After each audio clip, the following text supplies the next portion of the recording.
Olá, boa tarde, amigos telespectadores da TV Cultura Litoral. Começa agora uma nova edição do Opinião Litoral e nesta sexta-feira, 24 de janeiro, nós estamos recebendo com muito prazer o colega jornalista Eduardo Silva, diretor de redação do novo Jornal da Orla, que estará em todas as bancas na sua primeira edição, nessa nova fase, já a partir de amanhã. Neste final de semana, a primeira edição impressa do novo Jornal da Orla. Também participa do programa o advogado Roberto Mohamed Amin Júnior, que é comentarista do nosso programa. Edu, muito obrigado pela presença, boa tarde. Sucesso aí à frente da redação do Jornal da Orla. Boa tarde, Chico, boa tarde, Mohamed, a todo mundo que nos acompanha. Obrigado aí pela recepção, é um prazer participar de um programa que você apresenta, né? Obrigado. Sempre fico feliz pela admiração que eu tenho por você, assim como o meu amigo Mohamed. E eu estou muito feliz aqui de participar do programa para falar desse novo desafio, desse acontecimento que é o lançamento do novo Jornal da Orla. Muito bem. Roberto, boa tarde, obrigado pela presença, Roberto. Chico, é um prazer estar do lado do Edu. Como ele falou, é um amigo e um cara que eu sempre admirei muito. Eu acho que ele fez um trabalho primoroso na TV Tribuna, deixou um legado na comunicação da cidade e agora está diante de um desafio novo. Eu acho até que o desafio não é tanto, o problema é trabalhar com o Edson Carpentieri. Eu acho que esse é que é o grande desafio do Edu agora. Tá certo, Roberto Mohamed. Edson Carpentieri, que também está entre nós, está aqui assistindo o programa nos estúdios e vai participar do terceiro e quarto bloco do programa, porque o Edu, até em razão da função que exerce como diretor de redação, tem que voltar correndo para a redação do Jornal da Hora, ainda bem que é aqui pertinho, né? Então, para poder cuidar da primeira edição. A provocação, Chico, é justamente porque eu sei que ele já vai sentar mal criado quando chegar no terceiro e quarto bloco. Mas no terceiro e quarto bloco teremos, então, portanto, a participação do colega jornalista Edson Carpentieri, que é o presidente do Jornal da Orla, do novo Jornal da Orla. Mas agora, Edu, nós temos aí um pequeno VT contando rapidamente a respeito da sua trajetória brilhante como jornalista. Vamos ver o VT, por favor. O jornalista Eduardo Silva é o novo diretor de redação do Jornal da Orla, que faz parte do Grupo Brasil Export, e passará a ter edições diárias online com impressões nos finais de semana. Com vasta experiência na área, Eduardo tem um currículo respeitável, tendo trabalhado em várias emissoras de rádio de Santos, na Rádio Gazeta de São Paulo e na Rádio TV Record, onde foi colega do famoso locutor Osmar Santos. Nos últimos 30 anos, esteve à frente do jornalismo da TV Tribuna, afiliada da Rede Globo. Reconhecido pelo seu profissionalismo e seriedade, Eduardo é altamente respeitado por sua equipe, sendo uma figura discreta, que evita holofotes e prefere manter uma postura tranquila e acolhedora no ambiente de trabalho. Muito bem, competência, seriedade, discrição, sobretudo profissionalismo. Imagino que todas essas virtudes, todas essas qualidades, Eduardo, você vai imprimir no comando da redação do Jornal da Orla. Eu queria que falasse um pouco sobre o projeto, enfim. Chico, é um projeto desafiador, né? Porque há muito tempo a Baixada Santista não tem um lançamento, no caso, um relançamento de um jornal. São muitas vagas que foram abertas. Temos pelo menos 20 empregos diretos, mais colaboradores, chega a casa de 30 ou mais. São 6 editorias. A política, que você conhece como ninguém, o Mohamed também deita e rola aí nesse assunto, né? Eu acompanho o programa. Temos política, metrópole, para cuidar das cidades da região, o esporte, claro, variedades, também temos economia e longevidade, que é uma das novidades, já que nós estamos numa região que acolhe tantos idosos e a faixa etária cada vez da população é maior, a previsão de vida também. Então, a gente vai atacar em todas as frentes. E com muito entusiasmo, né? É um desafio bacana. Estou muito feliz pelo convite do Edson, do Fabrício Julião, que é o diretor-presidente do Brasil Export. Então, a gente está empenhado, junto com essa equipe que reúne profissionais que vocês conhecem muito bem, que tem muita experiência e vão colaborar com o Jornal da Orla nesse novo momento. Sem dúvida. Sucesso e boa sorte. Obrigado. Roberto. Edu, você teve uma experiência de TV comercial muito tempo e pegou na TV Tribuna o início da migração da Globo para a internet. Principalmente quando ela montou o Globoplay e começou a centralizar vários canais, tanto a sua programação a cabo no streaming, porque foi a primeira que se tocou que não podia perder tempo. Todas as outras saíram atrás. O Jornal da Orla é uma experiência agora, e o Edson trabalhou muito bem isso há alguns anos atrás, quando ele também percebeu que o jornal impresso não ia ter muita sobrevida, e a gente vê isso no próprio caso da Tribuna, e o Edson fez um portal que já naquela época estava à frente. Pelo que eu ouvi, tanto você e o Edson falando das mudanças que vão vir, a gente pode esperar um jornal eminentemente digital, diário, e essa aposta na internet, você acha que vai conseguir ultrapassar as barreiras da região, ou vocês vão trabalhar primeiramente voltado só para a região? É uma ótima pergunta, Mohamed, que dá a oportunidade da gente explicar, né? O Jornal da Orla já é tradicional, mas 51 anos, né? Sendo distribuído de graça, o que já é um recorde nacional. E ele agora chega mais reforçado, mais encorpado no final de semana, como um jornal de leitura. A gente quer apostar muito nisso, né?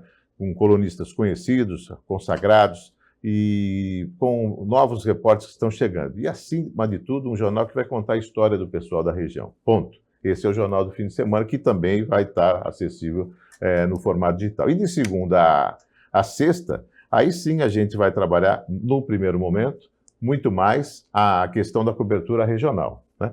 Eu acho que a região ressente aí de mais veículos de comunicação, sente a falta de mais veículos de comunicação, e o Jornal da Orla, que já tem esse longo histórico positivo, quer investir nisso. Então, no dia a dia, a gente vai estar expandindo o noticiário, levando mais informação, prestação de serviço, mas de forma regional, tanto no formato do fim de semana impresso, como no dia a dia digital. E há uma empolgação muito grande da equipe, porque muitos colegas que trabalharam muito tempo em redações estavam em outros setores, estavam afastados das redações, mas voltaram com muito entusiasmo e está todo mundo correndo. Isso é que é legal, viu? Agora, Edu, o jornal terá um caráter metropolitano, ou seja, a preocupação com os grandes temas regionais e que afetam a todos os municípios, os 9 municípios da Baixada Santista. Como é que vocês vão fazer a cobertura da regional? Vocês terão correspondentes, setoristas, enfim, como vai funcionar? Nós temos 6 editorias, como dissemos, e todo mundo, hoje em dia, há muito tempo no jornalismo, todo mundo é versátil, né? Sim. Todo mundo faz um pouco de tudo. Então, a gente tem as editorias e os repórteres podem estar nas cidades. A gente vai atrás do fato importante, seja em Peruíbe, que é o limite da cobertura, né? De um lado, Bertioga, que é o outro limite. Os nossos repórteres vão estar atentos a tudo e comparecendo na cidade. Não há, para responder a sua pergunta, um correspondente, um jornalista fixo em cada município, mas todo mundo com olhar, com o radar ligado para todas as cidades. Até porque temos vários temas metropolitanos e que exigem soluções comuns, né? Caso de mobilidade, habitação, segurança. Essa é uma questão que vocês abordam aqui no programa já há um tempo e é recorrente, né? Na verdade, os problemas são comuns, mas a maioria trabalha de forma individual. Não se chega a um consenso, não se chega a uma solução que facilite a vida de todos os moradores da região, porque os problemas são parecidos, como você disse, as cidades são coladas, algumas, então eu acho que é possível atacar todas as frentes e com esse olhar metropolitano que você falou, Chico. Muito bem, é o que se espera. Roberto, porque esse Condesb, viu, esse Condesb e essa AGEM, olha, deixam a desejar há muito tempo, viu, Roberto? Não funciona.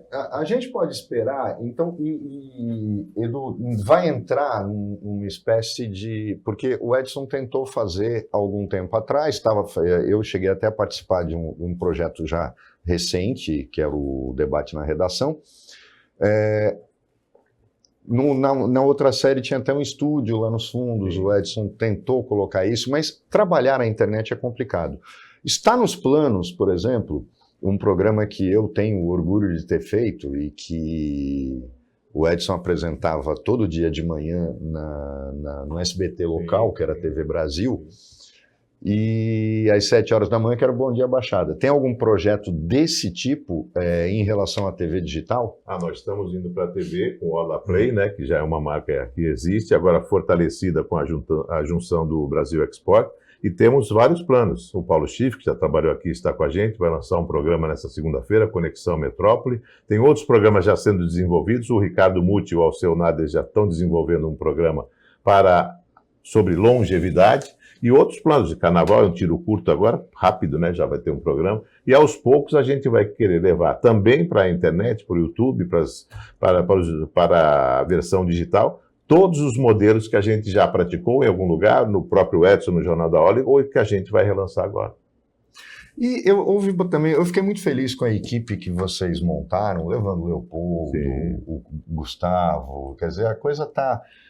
a gente vê jornalistas que tinham se afastado dos jornais por conta de PDVs, de programas de desligamento voluntário que estavam diminuindo o quadro, a gente sabe da crise dos veículos de comunicação.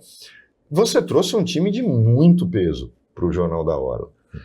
A internet já está madura o suficiente para tudo isso, Edu, do ponto de vista de mercado publicitário? Você acha que hoje chegou aquele momento que se previam há 10 anos atrás de que a internet seria um mercado muito mais lucrativo do que, por exemplo, a TV aberta? Eu acho que esse momento está chegando, aos poucos, mas é inevitável você estar nas redes sociais, porque é visível que há pessoas que vivem só com a informação que está no celular, né? E quando a gente fala isso, é de qualquer idade, né? A minha mãe, até os 80 anos, estava ligada aqui, se informava de tudo pelo celular, e é fato comum. Antigamente só o jovem, hoje não. Todo mundo está ligado. Eu acho que o mercado está maduro porque ele está crescendo e acompanhando. Você falou da equipe, Mohamed. O Leopoldo Figueiredo, que cuidou de cobertura de Porto a vida inteira, já estava no Brasil Export e no BNews, né? Ele é o nosso diretor-geral. E o Gustavo Zanaroli, que cuida da parte TV, que sabe tudo de TV, também já estava, completou um ano agora lá, e o Leopoldo mais tempo. Aí vieram com a gente o Marcos Santana, que já esteve aqui recentemente, como editor de política, o Marquinhos, que é o repórter. Temos aí nas outras editorias o Fulvio Feola, que já trabalhou em vários veículos de comunicação e ainda trabalhou do outro lado do balcão, foi assessor de imprensa do Santos, então conhece bem os dois lados, junto com o Matheus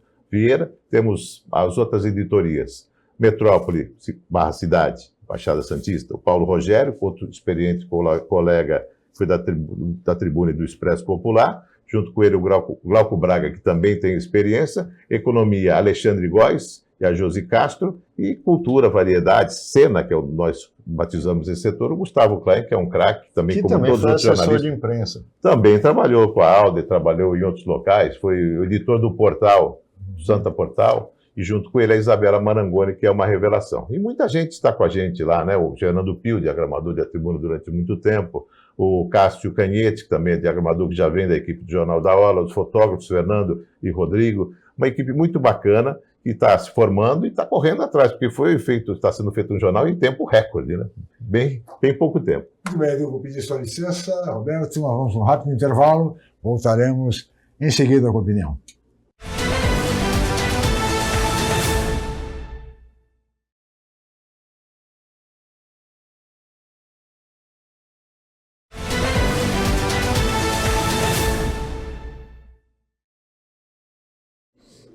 Muito bem, estamos de volta com a opinião que recebe nesta sexta-feira, 24 de janeiro, o colega jornalista Eduardo Silva, que é o novo diretor de redação do novo Jornal da Orla, que terá sua primeira edição impressa, lançada exatamente neste final de semana, coincidindo com o aniversário de fundação da cidade de Santos, 479 anos, Santos completa no próximo domingo, dia 26 de janeiro.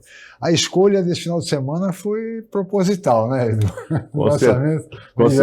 Com certeza, Chico. O Fabrício Julião e o Edson Garpentieri bolaram tudo com a nossa equipe, pensamos aí na edição de aniversário, de relançamento justamente no aniversário, porque teremos aí metade da edição leitura, como a gente vem frisando, dedicada aí ao lançamento, a mostrar o trabalho que foi feito nos bastidores para lançar um jornal, relançar no caso, e também na sequência, material especial da cidade de Santos, com uma interessantíssima entrevista do prefeito Rogério Santos, com a participação de outros integrantes do governo, de outros cargos, também matérias a respeito, e nesse momento, quando se fala do aniversário de Santos, também reunimos personagens interessantes da nossa cidade que contassem a história deles. Tem fatos curiosos para se for falar de política, de cidade, de tudo, nesse momento do aniversário de Santos. Nessa primeira edição. Também vocês vão homenagear, acho que os municípios que aniversariam neste mês, Sim, né? São Vicente e Praia Grande da mesma forma. E em fevereiro já tem Peruíbe, abril Cubatão, a gente vai aos poucos mostrando como as cidades tratam da sua data, do seu aniversário, e mostrando o progresso que elas estão conseguindo, os avanços. É claro que em algum momento, e especialmente na versão digital e diária, você vai estar em cima dos fatos, dos problemas que incomodam o cidadão. Não tem como fugir disso. Roberto. Chico, vamos aproveitar esse bloco, já que depois o Edu tem que ir lá apagar o incêndio do lançamento do jornal.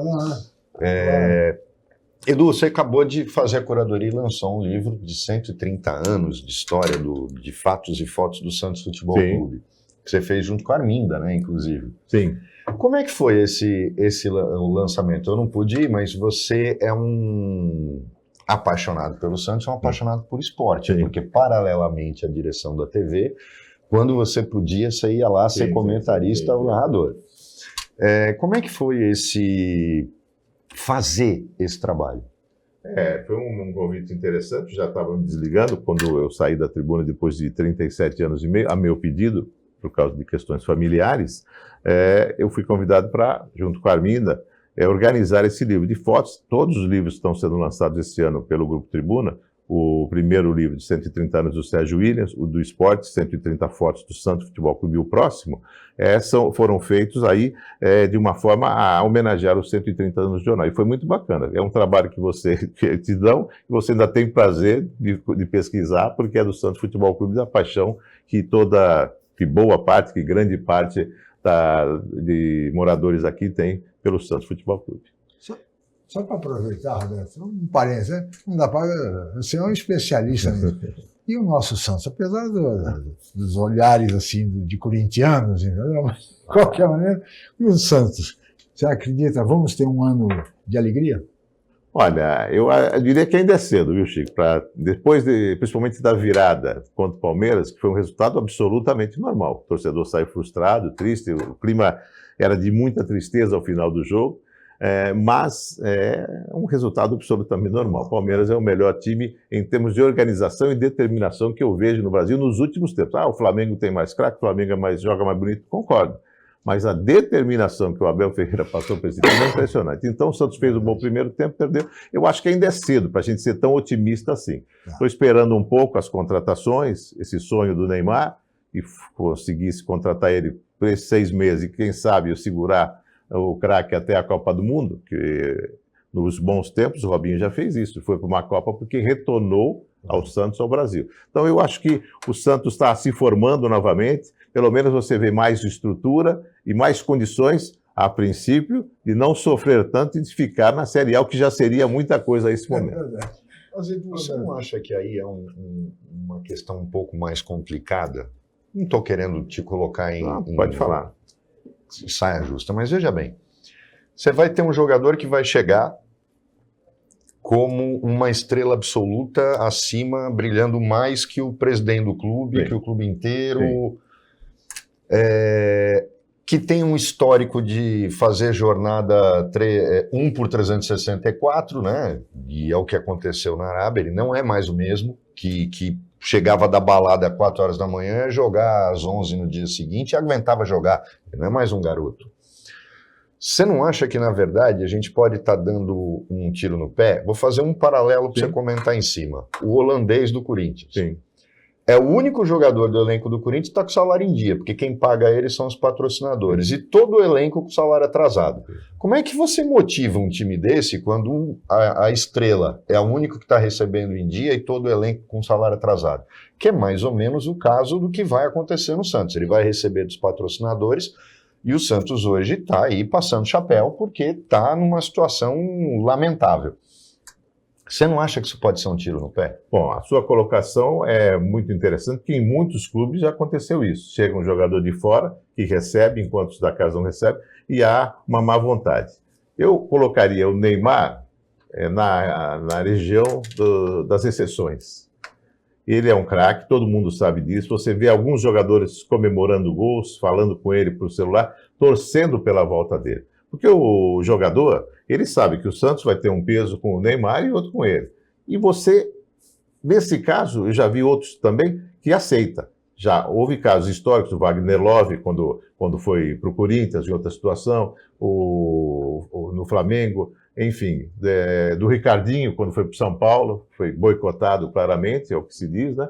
Então, você imagina que alguns jogadores, como o Neymar, são exceções e ele, eu acho que não vai causar esse problema, mesmo que ele ganhe dinheiro do patrocinador e os outros do clube não estejam. Porque, no fundo, todo mundo quer ganhar e a chance de ganhar com o Neymar é muito maior. Ele não é mais o mesmo, você tem toda a razão.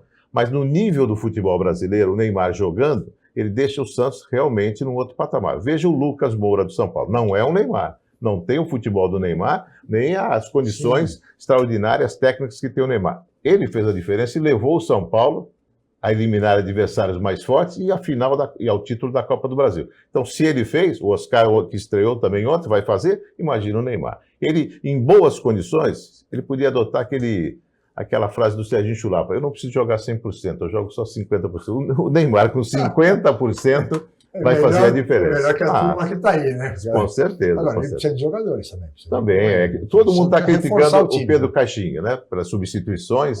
Mas imagina a situação dele. Ele olha para o banco, as opções são mínimas. Muito poucas opções. Então, ele está fazendo o que é possível. Eu discordo, por exemplo, na defesa. Eu ficaria com o Gil. Fez um ótimo campeonato. Veterano, foi um dos que mais esteve em campo no ano passado. Jogou praticamente todos os jogos. Exato, e agora começou sem ele. Eu discordo dessa posição, mas é o técnico, né? Edu, pela tua experiência, esse fenômeno que aconteceu com o Gil, o Santos, inclusive, já aconteceu outras vezes, foi o caso do Marinho. Sim. O Marinho estava lá largado no Grêmio, não jogava, o Renato não gostava dele, não colocava para jogar, ele veio para o Santos e explodiu. É engraçado isso. Você acha que é o ambiente do Santos que faz com que isso aconteça? Porque a gente sabe que o ambiente faz, por exemplo, com que quantos craques que vieram para cá e quando se aposentaram ficaram morando em Santos, não voltaram para a sua cidade de origem. Você acha que tem a ver com isso? É o ambiente natural do Santos? É o sobrenatural de Almeida, como diria Nelson Rodrigues, né? Porque você veja, Dorval, Mengalvio, Coutinho, Pelé, Pepe, o ataque do século, do maior ataque do mundo, ficaram todos aqui, com exceção do Pepe, que era de São Vicente, os outros 4 vieram de fora. E aí vai. Essa questão que você falou, a gente pode ir mais longe ainda. O Veloso estava encostado no Palmeiras, se recuperou no Santos. Aí ia treinar de bicicleta, a liberdade que a cidade permite, o ambiente gostoso. Jameli no São Paulo não está bem. Tantos jogadores que vieram numa outra situação. Ricardo Oliveira, quase em final de carreira, foi espetacular. É um pouco do ambiente, é um pouco do manto sagrado que se fala, né? Vila Belmiro. O ambiente da Vila Belmiro, o jogador se transforma. Jogadores que não vão bem, claro. Qual era o da Costa Rica? Brian Ruiz? Brian Ruiz. Também é uma explicação. Ele brilhou na Copa de 2014. O Santos contratou 4 anos depois. Vai pensando naquele jogador. É curioso no futebol. O Rames Rodrigues é um exemplo disso. Mais vivo, mais atual. O Cueva nunca foi nada em lugar nenhum, mas alguns achavam que ele... Alguns falaram que ele ia ser o grande craque do futuro. Edu, mas a gente não vê esse ambiente, por exemplo, que a gente tem no time, na diretoria. Politicamente, o Santos tem uma situação muito complicada. Muita gente disse, e eu disse aqui no programa durante o ano em que o Santos acabou caindo, que parece que a obsessão do então presidente era colocar o Santos na segunda divisão. Porque não era normal uma pessoa cometer tantos erros e ir publicamente dizendo que eu não entendo nada de futebol. Falei, então como é que você pode ser presidente de um clube que tem como principal atividade isso? O Marcelo voltou, mas voltou também com muitos vícios e trazendo pessoas com ele que já não deviam mais estar na história do Santos. É meio que uma sina. O Santos tem em campo times como teve na década de 60, ao mesmo tempo que caía a mala de avião, a venda do parque balneário. É sina do Santos ter um time em que encanta no campo e administrações que a gente tem que fingir que não está vendo? Eu acho, Mohamed, que as administrações do futebol todas são... Vídeo que está acontecendo no Corinthians. Sim, exatamente. E eu diria as exceções de hoje, o Palmeiras, que a gente acabou de falar, o Flamengo e o Atlético Mineiro em termos técnicos, mas fora de campo nem tudo vai bem, se bem que o Eduardo Bandeira de Mello organizou muito o Flamengo. Eu acho assim, o Marcelo, das opções que se apresentaram, era a melhor. quem ia votar não tinha muitas outras opções. Os outros eram desconhecidos. E depois dos desconhecidos, Rueda, isso, desconhecidos anteriores, ele era a opção mais segura. E ele fez a lição de casa, levou o time de volta à Copa do Brasil, com o Carille, que foi criticado e vaiado, que eu discordei completamente dessa atitude na hora da final do acesso, né? Então, ele fez a lição de casa, voltou à Copa do Brasil, foi vice-campeão paulista quando ninguém esperava e foi o campeão da Série A. E aí fica aquela coisa até um pouco inocente. Não queremos ser campeão. Entrou na competição, tem que ganhar. Campeão. Né? E foi, tem que subir, mas ganhou. Subiu e ganhou. E isso aí, o cara ele fez a parte dele. Então, no Santos, essa questão de muitas pessoas, depois do Milton Teixeira, pai do Marcelo, e antes dessa volta do Marcelo, que entraram sem conhecimento de causa. Essa frase que você tocou, o Rueda fala que não entende futebol, é o que eu brinco. Se você não sabe cozinhar, você não se inscreve no Masterchef. Entendeu? Ele não estava em condições de ser, sou um bom administrador. Não, o futebol precisa um pouco mais disso. Ele tem que ser tratado como empresa, com seriedade, mas ele tem que respeitar a origem do clube, a sua vocação, a sua essência. E, nesse caso, o Rueda, que era visto como um bom administrador, ele rasgou seu currículo no comando na presidência do Santos. Conhecer um pouquinho de futebol é sempre bom, né? Edu, nós já estamos no limite aqui do intervalo, você tem que ir para voltar para a redação, mas eu queria falar só rapidamente da primeira edição do novo Jornal da Orla, que amanhã já estará, imagino, nas bancas e circulando pela cidade. Uma tiragem de quantos exemplares? Nas 2 primeiras edições serão 50 mil exemplares, distribuídos em toda a Baixada Santista. Muito bem. Primeiro gratuitamente. Gratuitamente, sempre, né? É a marca do Jornal da Orla. No primeiro número, teremos a apresentação da equipe, as novidades que vão acontecer e o espaço dedicado ao aniversário de Santos, mas sem esquecer os aniversariantes do mês São Vicente e Praia Grande. E no segundo teremos o caderno especial de Porto. Então são 2 edições previstas de 50 mil exemplares, as 2 primeiras que marcam o relançamento do Jornal da Orla. Muito bem. E as pessoas podem encontrar o Jornal da Orla em todas as bancas e também, eu acho que até em locais de grande concentração, displays em shoppings, enfim. O novo Jornal da Orla neste final de semana nas ruas. Eduardo Silva, muito obrigado pela sua participação aqui no Opinião. Eu que agradeço, Chico, Mohamed, um prazer falar com todo o público de vocês e falar dessa novidade, né, que o Jornal da Orla é um desafio grande que a gente está caprichando para fazer o melhor possível para todos os leitores. Muito bem. Boa sorte para você, Eduardo Silva, no comando da redação do novo Jornal da Orla. Muito obrigado pela sua participação aqui na Opinião nesses 2 primeiros blocos. Agora, nós vamos para o intervalo e, em seguida, teremos aqui a presença do presidente do Jornal da Orla, também colega jornalista, Edson Carpentieri. Voltamos já.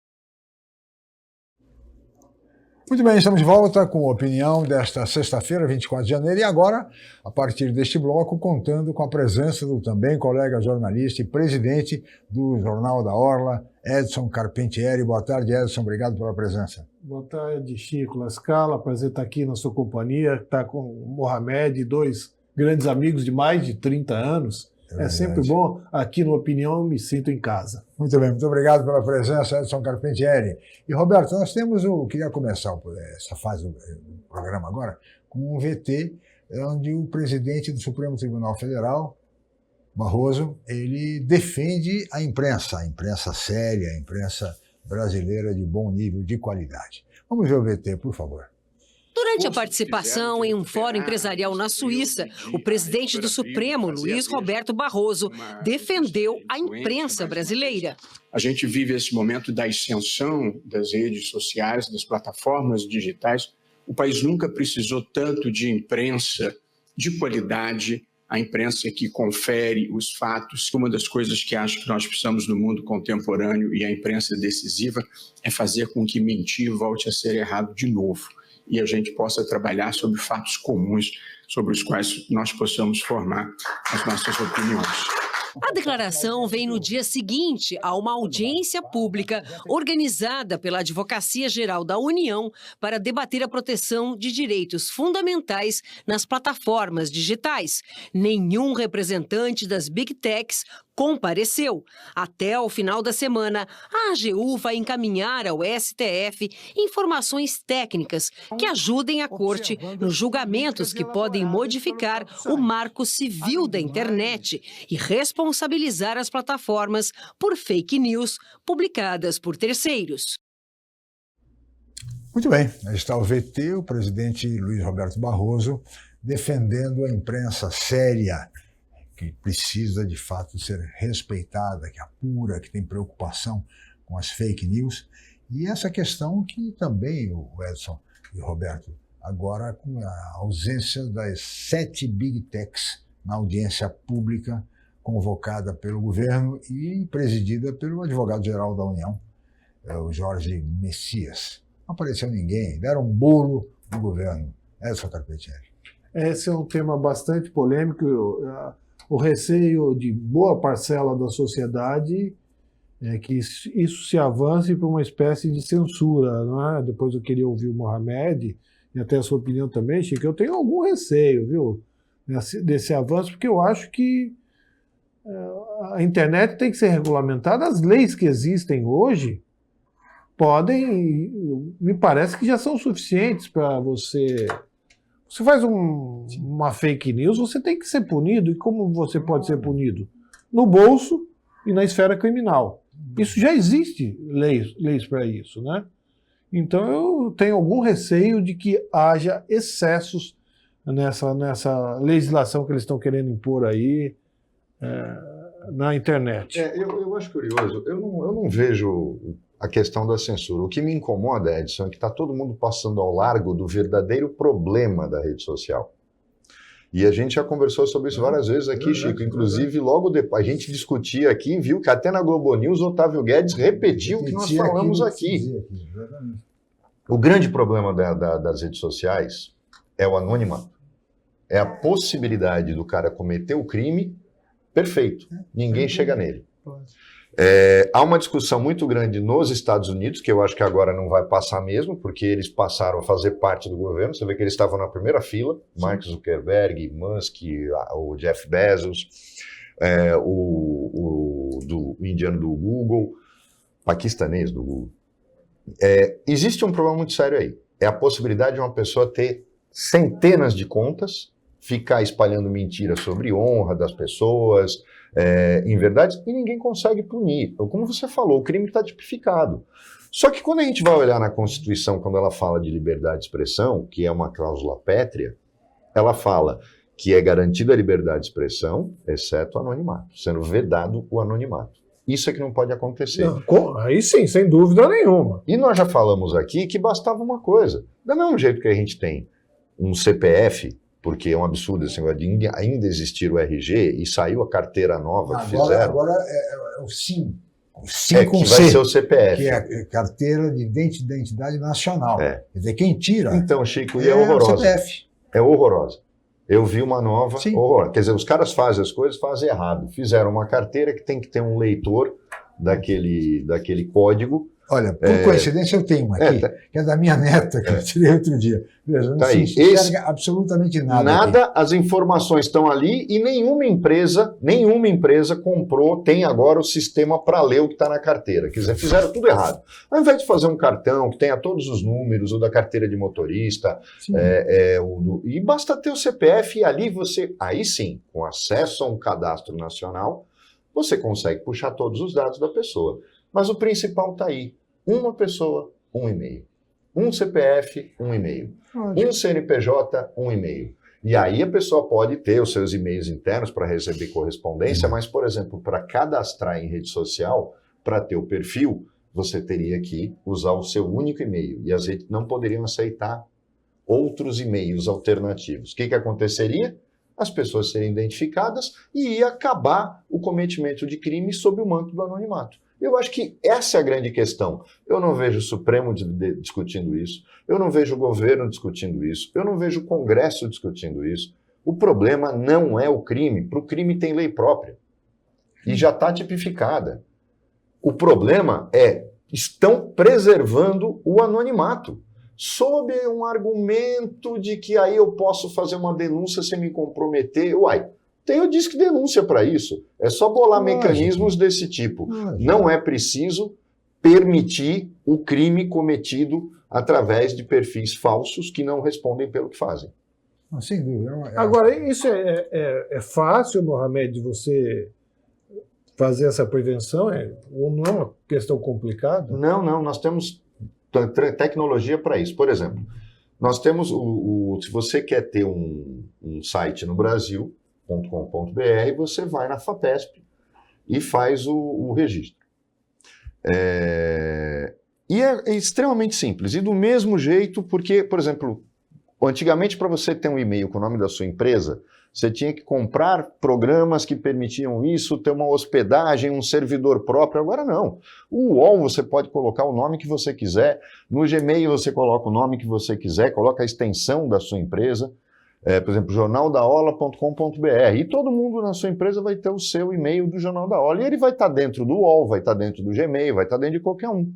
Então, dá para fazer. Nós temos tecnologia, não precisa mudar absolutamente nada. Seu e-mail viria na carteira de identidade e seria a sua assinatura. Do mesmo jeito que você tem o seu telefone, e você poderia fazer portabilidade dele para o UOL, para o Gmail, para onde quisesse, mas ia acabar essa história de e-mail do Hotmail, e-mail do raio que o parta, que você pode ter 50 e-mails e ficar abrindo conta com todos eles sem verificação de identidade. Como é que você vai lidar com essa questão, Edson, no Jornal da Ola? Qual é a orientação para o jornal em relação a essa questão das fake news, enfim, como lidar com isso? Não, a gente vai... Primeiro que quando você escreve com alguma ofensa, a gente não vai aceitar. Ele vai fazer uma moderação aí, não, vai rejeitar. Em casos de ofensas pessoais, a gente vai ter esse cuidado. De resto, a gente vai, o leitor, o internauta vai poder dar a sua opinião, desde que não seja ofensiva. Agora, se chega lá uma injúria, uma calúnia, uma difamação, a gente vai ter que retirar, né? Eu já faço isso no meu programa, que a gente tem, que o Mohamed já participou. Quando começa com ofensa, a gente apaga, simplesmente deleta a mensagem. Porque se não fizer isso, você está sendo conivente com um crime, né? Mas é isso que o Mohamed fala. A gente não sabe quem está do outro lado. A gente pode falar, isso aqui essa mensagem está ofensiva, deleta. Sim. Mas é difícil. Hoje não tem como, não é? Porque a cobertura jornalística se baseia muito nisso também, né, Edson? Quer dizer, muitas vezes o repórter, jovem, às vezes inexperiente, se baseia e baliza a sua análise, o seu texto, com base em mas é isso porque não fake checa, news, né? Que vem pela internet. Não checa, né? Apuração, Chico? Né? Apuração. Por isso que eu acho que os veículos sérios vão acabar tendo uma importância, voltar a ter a importância que já tiveram no passado, porque as pessoas vão chegar um momento e falar, pô, WhatsApp, essas coisas aqui, não, você pode ver. Você vê profissionais, um médico, engenheiro, gente que estudou, gente que advogado, às vezes até advogado, que acredita em fake news. Pois é. E eu acho repassa, né? Repassa. Vai chegar um momento que as pessoas vão ter a consciência, opa, pera lá, vou ter que me informar num veículo sério. Vai ser na TV Cultura, na TV Record, na TV Globo, enfim, no Estadão, na Folha, no Jornal da Hora, no Boc News, o Diário do Litoral, enfim, em veículos que você possa falar, não, esse veículo não vai mentir, porque ele tem uma reputação a preservar, tem uma história. Então eu acho que as fake news vai chegar um momento de caos que vai voltar a valorizar aqueles veículos que prezam pela seriedade. E aí é que eu digo a importância do jornal impresso. Hoje inviável, evidente, mas porque representa memória, história e seriedade na publicação. Aí, Edson, quando a gente estava aqui com o Eduardo, e é uma coisa que eu tenho que te dar os parabéns, parabéns de amigos, a gente fica desconfiado que agradar, mas não é isso. Vocês montaram uma equipe de Parmalat, no Palmeiras da Parmalat. E a gente vê os outros grupos, como por exemplo a Rádio Bandeirantes hoje, praticamente só tem estagiário na redação. Porque a gente sabe que a Bandeirantes, como um todo, está mal das pernas, e era inimaginável você, por exemplo, achar que durante toda a programação de uma rádio séria como a Bandeirantes, você ia ter propaganda de remedinho natural com os próprios locutores se sujeitando à situação ridícula de dizer que o negócio funciona, que eles tomam, e que se você comprar agora vai ter 95% de desconto. Eu acho que quando o cara faz uma propaganda dessa, tinha que prender em flagrante, porque é estelionato. Isso está acontecendo de uma forma geral. Até a CBN está passando por isso, né, que é do Grupo Globo. E você foi na contramão. Você pegou um time de estrelas, que já tiveram em outros veículos, para fazer um jornal. Você se vê indo na contramão, ou você acha que, como disse o Eduardo no bloco anterior, a gente está começando a chegar no momento em que a internet vai faturar mais do que a TV aberta e a rádio aberta? Bom, você sabe que eu sou meio maluco, sempre fui um sonhador, né? E eu arrumei um sócio que é mais maluco que eu. Então, dois malucos que acreditam nisso que você falou. Eu acredito muito que a internet é o futuro, já é o presente e será o futuro, mas também nós acreditamos que as pessoas querem receber um veículo de boa leitura no final de semana para ler na sua casa, na praia, num restaurante, tomando um cafezinho, tomando um uísque, seja lá o que for, que vejam histórias de pessoas que saibam o que estão escrevendo, não vê essas bobagens que estão aí na internet, a maioria das coisas que você vê na WhatsApp, tudo é besteira. E as pessoas querem uma coisa, um produto de qualidade. Nós estamos oferecendo um produto de qualidade com os melhores jornalistas da Baixada Santista, com os melhores profissionais renomados, sérios, que vão contar histórias de personalidades da Baixada Santista, às vezes de pessoas que são invisíveis, mas que têm belas histórias. E eu acho que isso interessa muito, as pessoas vão ter o prazer de ler o jornal. Então a gente acredita nisso. Muito bem, Edson. Roberto, peço a licença de ambos. Vamos para mais um intervalo e voltaremos para o último bloco do Opinião.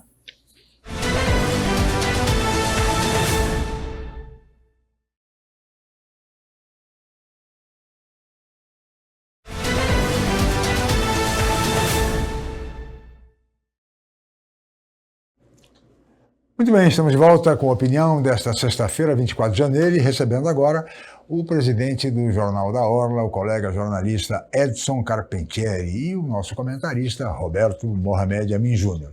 E agora, meus caros, nós vamos ver mais um VT que trata exatamente da indicação de Fernanda Torres como melhor atriz para receber o Oscar.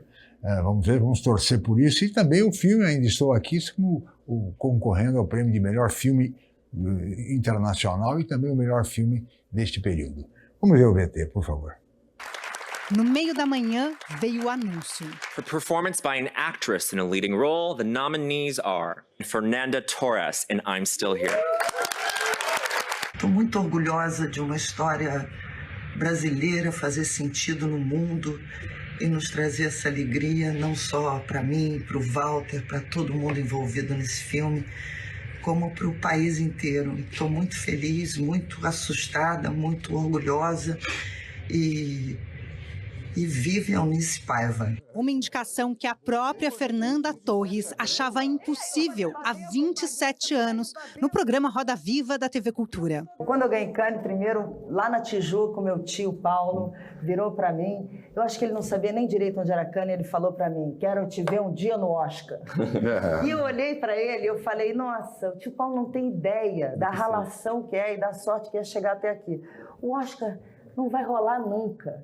No ano passado, ela voltou ao Roda Viva durante as gravações de Ainda Estou Aqui, mas preferiu guardar segredos sobre o filme. Eu acho que está especial aquilo ali, mas a gente não deve falar das coisas que ainda Isso é superstição? É. Muito bem, aí está. Tem, inclusive, a participação da Fernanda em 2 Roda Vivas. Aquele não vai acontecer nunca, olha aí, está acontecendo, Roberto. Ultimamente a gente tem que falar que bom, né? Que um Roda Viva bom, porque tem sido uma coisa irregular ali. A gente, mesmo estando na emissora, a gente tem que dizer que não tem mais o brilho que tinha antes e tem muita gente para ser levada e que poderia ser levada. Não sei o que está acontecendo. A gente estava falando no final do último bloco, quando o Edson falava de censura, eu acho que o grande problema na internet é o cara que posta comentários ou que ataca. Por que eu estou falando isso? Ainda Estou Aqui tem, na minha opinião, lógico que a gente torce pela Fernanda Torres. Pelo tipo de atriz que ela é, a estirpe familiar, né? E não é só a Fernanda Montenegro, Fernando Torres, que era o pai dela. Mas o principal é que Ainda Estou Aqui entrou na categoria de melhor filme estrangeiro e melhor filme. Isso nunca aconteceu na história. E é uma coisa recente no Oscar. Já teve um filme coreano, como o Parasita, ganhou o Oscar. Mas é muito raro. Isso foi um bloqueio que foi rompido a questão de 5, 6 anos atrás. Então hoje, Ainda Estou Aqui, surgir num momento em que a gente saiu de um governo que criminalizava os artistas, que transformava os desvios da Lei Rouanet em regra, quando eu acho muito mais perigoso os desvios de emenda PIX de deputado, de senador safado e bandido, às vezes até suplente, né? Aquele cara que pagou para ser senador, não foi eleito, porque isso para mim atenta até... A figura do suplente atenta contra a democracia.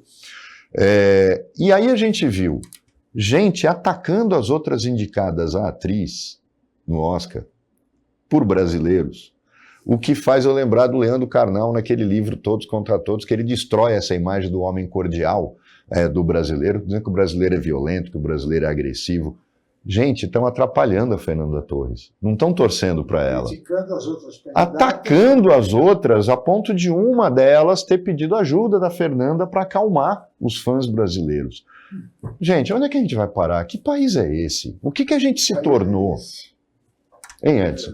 Eu acho que isso não é um fenômeno só do Brasil, não. É um fenômeno mundial que eu atribuo à própria evolução tecnológica, que quando você começa a usar celular, na nossa época, principalmente a minha e do Chico, você é um pouco mais novo, a gente brincava de futebol na rua, subia num pé de jabuticaba, andava a cavalo, eu que fui criado no interior, enfim, ia pescar. Hoje as pessoas só veem isso pelo celular e passa a ter o olho no olho, o amigo é um amigo virtual. Você perdeu a capacidade de amar. De se relacionar, de abraçar as pessoas. Aí flui esse sentimento de raiva, de vingança, de ódio, que eu acho que hoje, mais do que nunca, seria necessário você rever seu sistema educacional. Uma atividade que eu acho fundamental hoje, uma matéria seria obrigatória para o aluno que entrou na escola com 5 anos de idade, é relações humanas. Você aprender desde pequenininho a respeitar seu pai, seu avô, a tratar as pessoas. Tem um lanchinho, o coleguinha do lado não tem, divide no meio. Você passa a despertar aquilo que valoriza a vida humana, o amor ao próximo, o amor. Então, isso nós perdemos. Estamos perdendo com o celular, com a internet, o distante. Os amigos já não se veem mais, se veem pelo celular. É diferente. Quando se encontra, cada um com seu celular, no mesmo restaurante, conversa. Eu vi isso. Famílias inteiras. Eu vi isso com 2 casais de pessoas de 70 anos. Sim. Eles lá, 4 pessoas, todos no celular, não se falavam. Então, eu acho que esse resulta nisso, nesse ódio, nesse rancor, no individualismo. O Roberto falou nos perfis falsos. Veja, pessoas com notória visibilidade, especialização, caso, por exemplo, de médicos como o Drauzio Varela, de repente você vê na internet ele indicando que é crime. Ele indica uma determinada, uma fórmula qualquer que vai resolver o problema do cidadão. Foi inteligência artificial. Inteligência artificial, entrou na justiça. Eu vi uma entrevista dele há mais de um ano, Roberto. Ele entrou na justiça e não se resolveu nada. E continua essa situação. Veja, qualquer pessoa está sujeita a uma coisa dessas. Sim. É uma barbaridade, é um risco muito sério. Infelizmente, a gente está caminhando para a barbárie digital. Acho que já estamos, né? Acho que já estamos. E aí que tá. Aí vou te fazer uma pergunta para voltar para o início da nossa conversa no bloco anterior. Quando você monitora e controla os comentários, tá na cara, é um perfil falso, xingando o cara que escreveu o artigo, ofendendo a honra dele e tal. Se você tirar, deletar esse comentário, é censura? Não, aí é bom senso. Então, é isso que eu falo para você. A gente tem que tomar muito cuidado. Claro. Porque se você está vendo que... A crítica pura ao Supremo.